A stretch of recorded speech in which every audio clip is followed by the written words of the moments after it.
بسم الله الرحمن الرحيم. الحمد لله رب العالمين، وصلى الله على نبينا محمد وعلى آله وصحبه وسلم تسليما كثيرا. waxaynu ka hadli doonaa insha Allah taala mowduuc ku saabsan jacaylka nabiga kaleey salaatu wasalaam. waxaynu isu taagi doonaa dhowr qodob oo qodob walba aynu iska dul taagi doonaa insha Allah taala dhowr arrimood. qodobka ugu horeeya waxaynu ka hadli doonaa inay waajib tahay nabiga kaleey salaatu wasalaam jacaylka la jeclaado. qodobka labaadna waxaynu ka hadli doonaa fadliga iyo thamaraadka iyo midhaha wanaagsan ee laga helo nabiga kaleey salaatu wasalaam la jeclaado. qodobka saddexaad waxaynu ka hadli doonaa calaamadaha iyo muuqaalada ay leedahay jacaylka nabiga kaleey salaatu wasalaam. qodobka afaraadna waxaynu ka hadli doonaa waxyaabo dadka qaar u yaqaanaan in jacaylka nabiga ay kamid yihiin laakiin si aan kamid ahayn.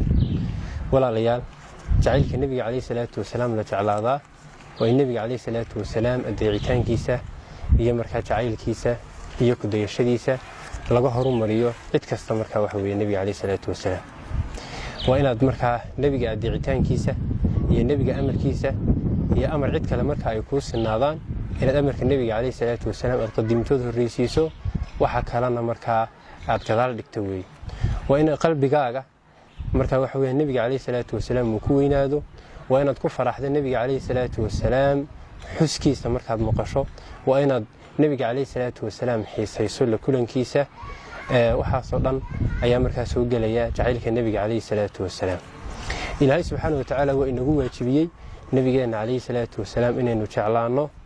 ilaahay waa inagu waajibiyey subxaanahu wa tacaala qodobka koowaad ee ina tusinaya jacaylka nabiga kaleey salaatu wasalaam inuu yahay mid waajiba waxa weeye laa yasixu iimaanu cabdin qofna iimaankiisu ansixi maayo ilaa iyo nabiga kaleey salaatu wasalaam uu si dhab u jeclaado isagoo jacaylkiisa cid walba ka horeysiinay.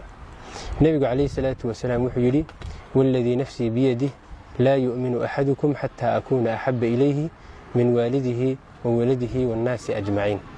allaha naftaydu ay gacantiisa ku jirtaa ayaan ku dhaartaye qof idin kamidii iimaankiisu dhamaystirmi maayo oo iimaan saxa oo aakhiro ku badbaado yeelan maayo ilaa aan ahaado mid uu ka jecel yahay waladkiisa iyo waalidkiisa iyo dadka oo dhan. qodobka labaad waxa weeye ayna tusinay nabiga kaleey salaatu wasalaam jacaylkiisu inuu waajib yahay. qofku iimaanka macaankiisa heli maayo ilaa uu nabiga kaleey salaatu wasalaam uu jeclaado. nabiga kaleey salaatu wasalaam ثلاث من كنا فيه وجد حلاوة الإيمان. صدح الرماد قفك لجها إيمانك معانك سايوهلا. وحوه الرياض قضبض أن يكون الله ورسوله أحب إليه مما سواهما. إن إلهي رسول كيسو أي هذان كو كتش عليه وحكستو إلهي سبحانه وتعالى يا رسول كيسو كسو عليه.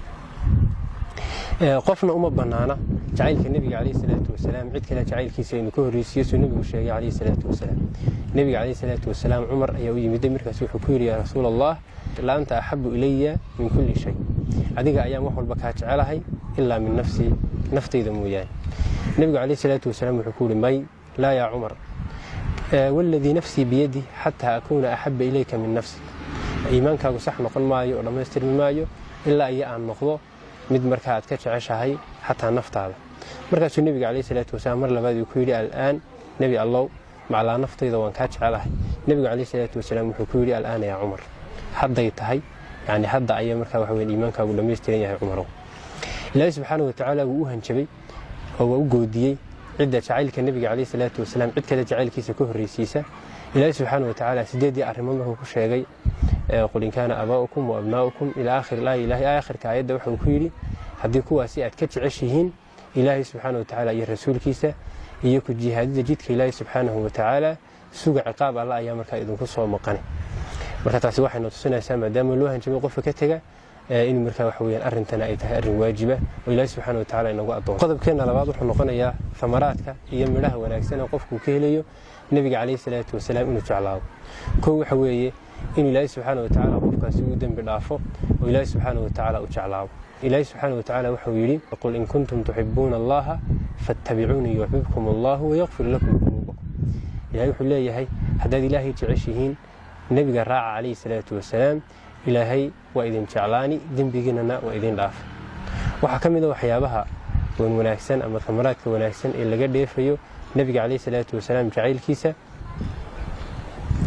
النبي عليه الصلاة والسلام قفكوا جنة كل رفيقه وجنة النبي عليه الصلاة والسلام ملقاه ورسولك عليه الصلاة والسلام نكي صحابي أمركو كيري ساعد وقرمة النبي وحكول عليه الصلاة والسلام حضو ديارستي وحكول وحكال وما ديارسانين إلهي رسولك سايان شعله النبي عليه الصلاة والسلام وحكولي وحويان المرء مع من أحب قفكوا وحولا مع نقونيا مالك آخرة عدة وجعليه قضبك صدحات ثمرات كمدة وحوية إنه قفكوا كهلا شعيلك النبي عليه الصلاة والسلام إيمانك معان كيس والنبي عليه الصلاة والسلام حديث كأنه رأسه آخر نوح يري صدح الرماد قفك لجهله إيمانك معان كيس أيام رلمني وحامك وجه الرجال إن إلهي رسول كيس عن النقدان كو كجعلي هي عد والله كسوهل النبي عليه الصلاة والسلام حديث كلام حبيبي إيمانك معان كيس أيود الدميين قفك إلهي سبحانه وتعالى رب المر هذا لوجا النقدة إسلام كان الدين أهان هذا لوجا النقدة النبي عليه الصلاة والسلام من النبي نبي يا رسول المر هذا لوجا النقدة وحكى له لجوه لي النبي عليه الصلاة والسلام جعل كيسه